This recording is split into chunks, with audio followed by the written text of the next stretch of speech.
I want you all to remember the worst pain that you've ever had.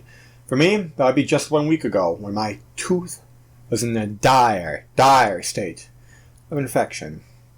I want you to remember how excruciating it felt, where you were hurt, and, if you can, did it hurt other people around you? Well, here's a little narrative that I wrote one night. I awoke to a sharp, menacing pain.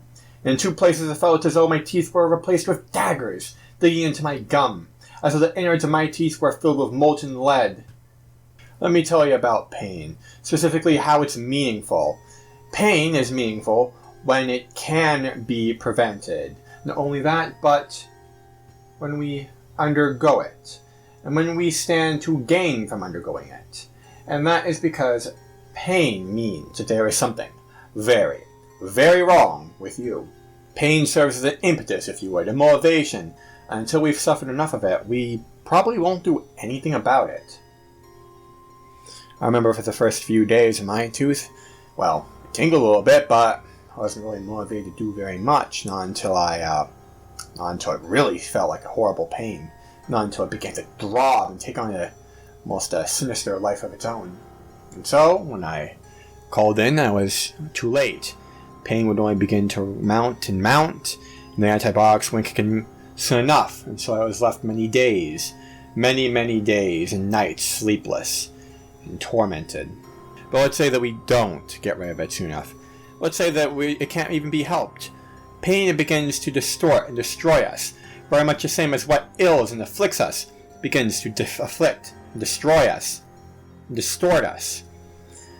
When I felt that horrible pain of a toothache, my entire half of this face was curved into some sort of bizarre, twisted expression. Why? Because I felt it radiate through the entire left hemisphere of my face. And very much in the same way, pain distorts us. Makes us change the way we think about everything, about everyone, about even God himself. Why would he let us to suffer this horrible fate? Doesn't he hear us calling out? Why can't we just be whole again? These aren't simple questions to answer, but here at Free Your Inquiry, we'll get to them. But guys, this is where it gets serious, okay? Not only does it almost torture us, it mutilates us mentally, but when it acted first upon the mental or spiritual plane, if we feel that pain there first, and not only just as physically, it prompts us to put our pain, to project it onto others.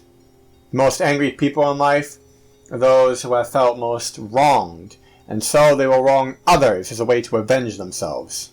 People who don't feel loved will they'll proceed to break the most hearts of everyone else in the entire group. And so the cycle of grief and of pain and of horror continues up until every last one of us is infected with what?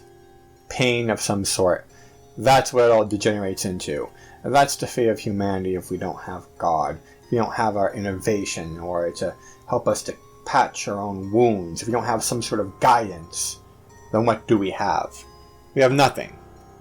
We have nothing and we'd be lost forever to our own ailments, physically, mentally, spiritually. Only in recent history have we begun to take off means and methodologies of curing ourselves and of helping up our fellow man. And yet, why is it now that more than ever that we all seem to be more ill? Why is it now that we're all suffering all the more as a world, that our well-being mentally and in terms of happiness is declining? It's taking into a pitfall. We'll always be wanting. And even when we have at some sort of peace, relative peace, we don't feel anything wrong with our knee, we don't have some sort of fleshing disease, cancer is nowhere to be seen. There's always something hurting us. There's always something that we'll have to react to.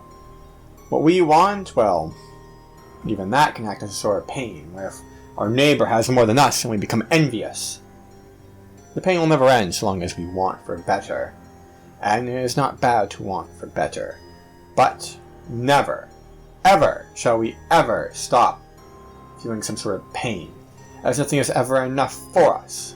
And so I tell you this, the number one thing that we can all do to feel better about ourselves, and to actually mitigate the pain, even silence and make it go away, is to help others, is to heal others.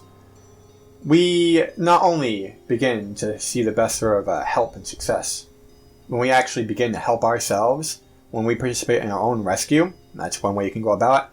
But take some time to help those that are worse off than you. Because when you either find others who suffer the similar thing that you do, or you help out people who have it worse and you see what they've gone through, it doesn't feel that bad after all. It becomes a bit more manageable. It's not an alternative to medicine, and well, I hope you appreciate the return. I'm happy to be back, guys, and this has been For Your Inquiry, answering life's toughest questions. If you have a question, please email it to me at monarch.inquiries@gmail.com. I'd love to hear from you guys. Comment down below any questions if you've got. Like, comment, subscribe, and find me on BitChute, also at Free Inquiry.